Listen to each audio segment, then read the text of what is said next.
Cher auditeur, mon âme salue ton âme. Je suis José Bert. Tout mon souhait est de savoir que ta vie va en progressant et qu'après chaque enseignement, tu sens que tu poses une nouvelle brique pour l'amélioration de ta vie.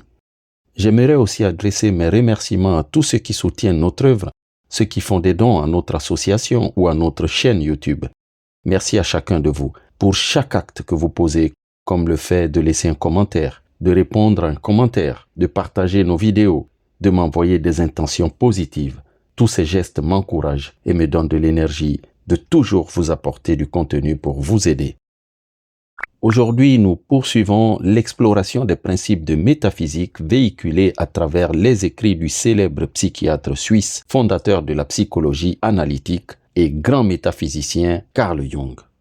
Carl Jung nous dit « Même une vie heureuse ne peut pas être sans une mesure d'obscurité, et le mot heureux perdrait son sens s'il n'était pas équilibré par la tristesse. »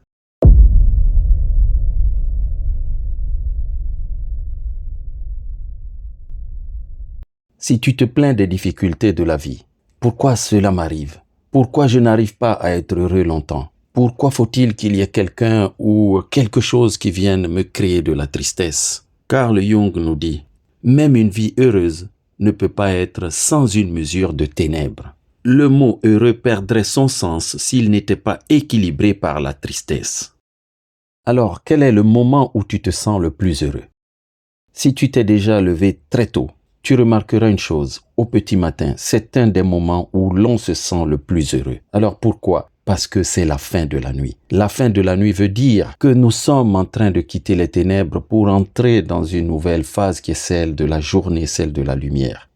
Eh bien, la vie est ainsi faite. La vie est faite de contrastes. Il y a le sombre, il y a la lumière. Il y a les riches, il y a les pauvres. Il y a le froid, il y a le chaud. Il y a le nord et il y a le sud. Il y a l'Est et il y a l'Ouest. Il y a l'amour, il y a la haine.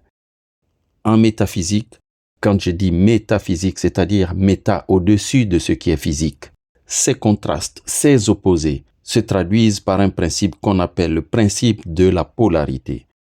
Tout possède deux pôles. La vie est une danse entre des moments positifs et des moments négatifs.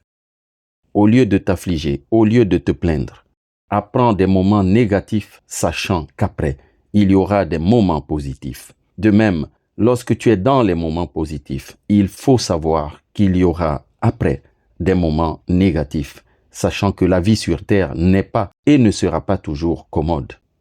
Des écrits anciens nous relatent que Pharaon, donc dans l'Égypte antique, avait fait un rêve, je dirais même un songe.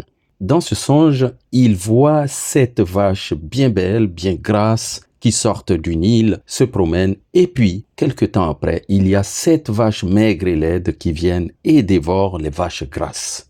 Quelque temps après, il refait le même rêve, mais cette fois avec des épis. Il y a 7 beaux épis, très beaux, donc des épis végétaux, des épis de blé, qui sont très luisants, et ensuite viennent à côté de ces beaux épis, des épis totalement brûlés, laids, et qui vont dévorer les épis gras.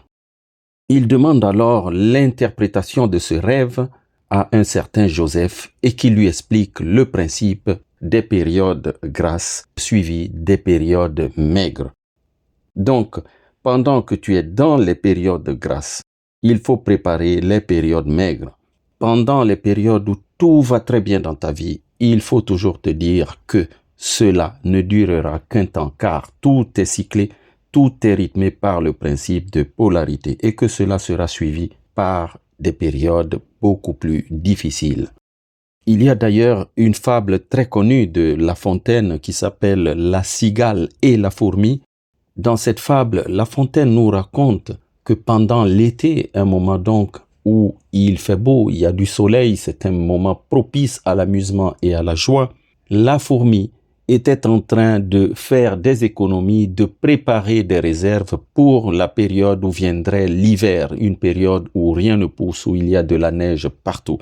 Pendant ce temps, la cigale, elle, ne faisait que chanter. Et alors, quand vint l'hiver, qu'est-ce qui se passa? La cigale alla voir la fourmi en lui disant « Je n'ai pas de quoi manger, peux-tu me donner à manger ?» Et alors, la fourmi va lui dire « Tu as chanté durant tout l'été, continue donc à chanter pendant l'hiver. » À un moment donné, beaucoup de personnes ont eu une très belle vie sur cette terre, mais n'ont pas su préparer les périodes où les choses pourraient changer. Et donc, lorsque les choses changent, lorsqu'ils ont des coups difficiles, ils se retrouvent totalement démunis parce qu'ils ne connaissaient pas ce principe de polarité. Ils ont négligé le principe selon lequel toute période de félicité, de joie, de bonheur pourrait être suivie de périodes beaucoup plus difficiles, donc des périodes de tristesse, par exemple, des périodes de disette, des périodes de manque, des périodes de pénurie. Nous ne sommes pas venus sur cette terre pour nous reposer, non, nous sommes là pour apprendre. L'ego est là cherchant à se nourrir de toute forme de douleur, tandis que notre conscience, notre être, doit toujours être en éveil pour ne pas se laisser surprendre. Nous sommes ici, je répète encore, pour apprendre à équilibrer, à harmoniser les polarités, les opposés.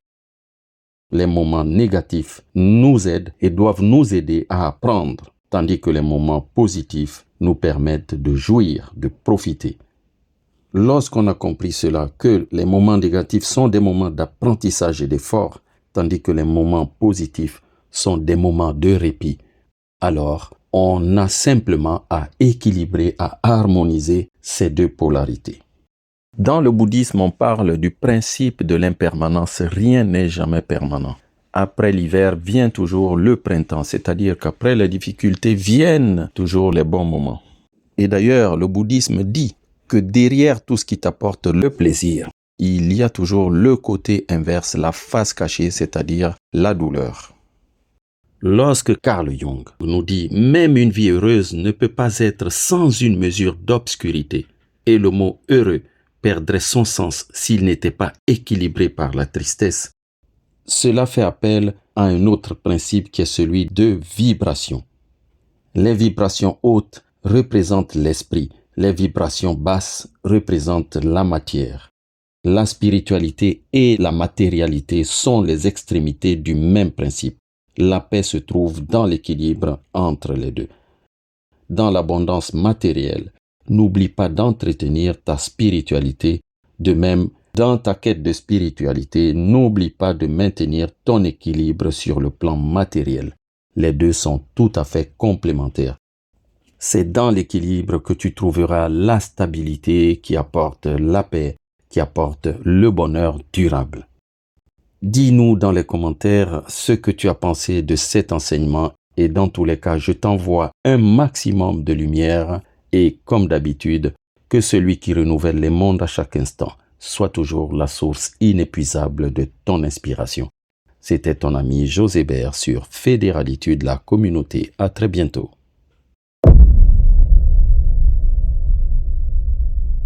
Si tu cherches à transformer ta vie, je t'invite à faire 3 actions pour ne plus rater les enseignements de Fédéralitude. 1. Abonne-toi à la chaîne Fédéralitude, la communauté. 2. Écoute quelques témoignages de transformation sur Fédéralitude Vibrations. Si tu as vécu une transformation personnelle, envoie-nous ton témoignage pour édifier les autres qui n'ont pas la foi ou qui doutent. 3. Télécharge l'application Fédéralitude disponible sur Play Store et prochainement sur App Store. Tu y trouveras tous les liens pour nous contacter.